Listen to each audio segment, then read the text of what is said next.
Hello and welcome to an episode of Historically Marked. I am Jason in the museum campus in downtown Chicago, just not too far from Lake Michigan, and now I know why they call it the Windy City. But I am at one of the most popular attractions, well, in front of one of the most popular attractions here in the city of Chicago. It is the John Shedd Aquarium, actually better known as the Shedd Aquarium, but there's a lot of history to it. I'm going to take you inside, show you some of the most interesting stuff that I got, and well, I mean, of course, a lot of people I know before I went on this trip, they're like, yeah, you gotta check out the aquarium. I've been to, the only other aquarium I've been to prior to this one was the St. Louis one. That one is so weak compared to this one, and I kind of expected that anyway. But if you're gonna go here, and if you have not yet, definitely get the city pass. It is included. It saves you money, among other things, and expect maybe 2 to 3 hours visiting here, depending on what you like and all that. So I'll go ahead and tell you some history, and then we're going to go inside. So this is a National Historic Landmark. However, I was not able to locate the square bronze plaque, but it's going to be much tougher because this is all under construction. In fact, in order to enter, I had to go all the way around to the back, but this is where I exited. So who was John Shedd? Well, he was a businessman.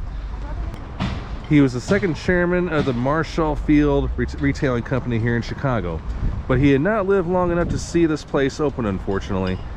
His widow, however, was the one who cut the ribbon at its grand opening ceremony. So he wanted to get back to the city, in other words, which was a cool thing. So what goes on here besides seeing dolphins, penguins, sea otters that await me? Well, in the summertime they have Jazzin' at the Shed, where they have live music and cocktails for the adults. Sorry, no children allowed. You can also touch oh, what's that thing that called what's that thing that killed Steve Irwin? Stingray. That's what it is. Shedd is the third largest aquarium in the Western Hemisphere, only behind the Georgia Aquarium in Atlanta and the Monterey Bay Aquarium in California. There are over 32 animals and 1,500 species here in the aquarium. And we're going to learn a little bit more history as we walk in, but there are several permanent exhibits here inside the aquarium, including Waters of the World, Amazon Rising, and the Caribbean Reef. All right, we're going to go ahead and go in. All right, so at the time I'm doing this video, this is the main lobby for Shedd Aquarium. The whole front traditional entrance is under construction, but so we had to go in the back way, but this is how people usually enter. That's the gift shop.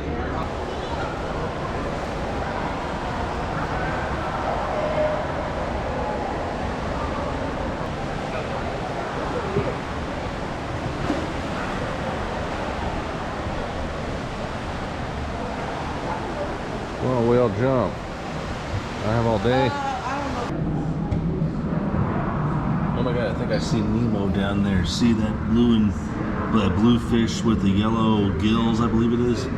Yeah, that's Finding Nemo right there. So I'm going to see some more fish here. So corals are animals. Yep. They live and grow while connected to each other. Oh, I see Finding Nemo again. See that?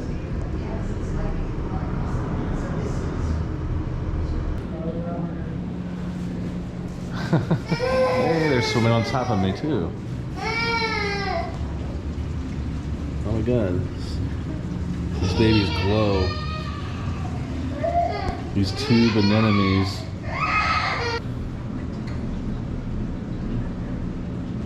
The fish be swimming and chilling in peace.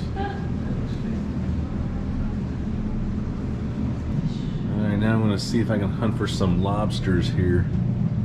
I see, yeah, it's hiding from me all right. And it's moving, but yeah, it ain't coming out. It's not like I'm gonna eat them for dinner tonight anyway. Now this is what it looks like at nighttime. I know the camera doesn't do it justice, but yeah, when the sun sets, the night shift begins.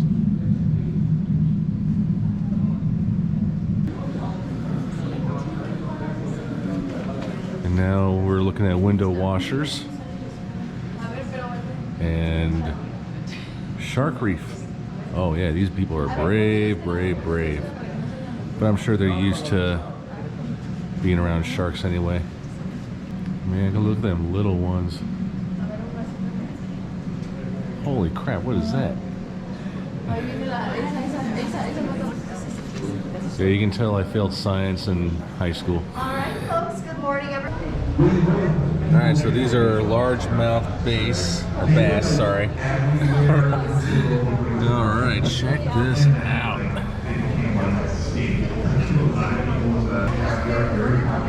And there's another one down there. And I'm not really quite sure why they're all attracted to up here.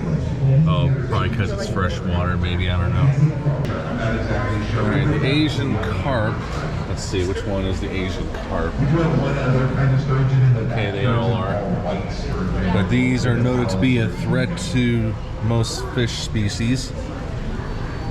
And if these were put in any of the Great Lakes, yeah, it would totally wipe them out, according to this sign over here. Hey, what are you looking at? I'm trying to figure out if this turtle is real. Oh, it's real, right? Sorry, I thought it was just there for decoration, but yeah, it's moving. But pretty cool. I'm sure he doesn't appreciate me filming him, but yeah.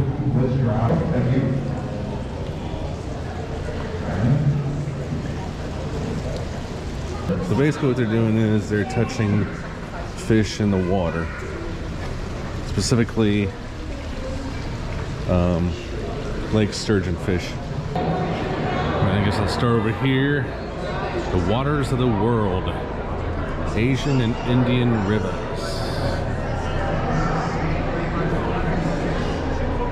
Oh man, seeing a lot of tiny fish on this one.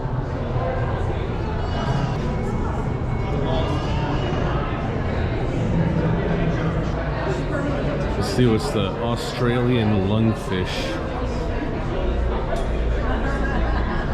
Now, lungfish have both lungs and gills. Wow.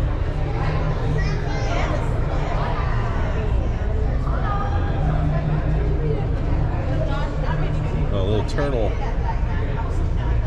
Oh, there it is right there, I think, the lungfish that they're talking about, all the way down there.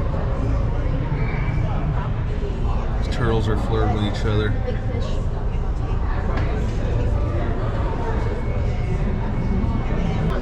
And these are species that I can likely find in the Nile River in Africa. And for those who didn't learn about it in elementary school, the Nile River is the longest one in the world. Like, here's some of the fishes that you're likely to find. Not that QR code, but the African knifefish, the leopard catfish, Siamese flying fox, so many. Wow, that one looks so exotic right there. I think that one's the giant freshwater puffer, if I'm not mistaken. Yeah, it's definitely giant. Here's some more from Australian rivers. Like the Parkinson's rainbow fish. There's also all different kinds of rainbow fish. In North New Guinea, the dwarf rainbow fish. Oh yeah, rainbow fish are not created equal, that's for sure. Now here's some fishies that I'm likely to see if I'm going to Southeast Asia, like Thailand or whatnot, or Laos or Vietnam.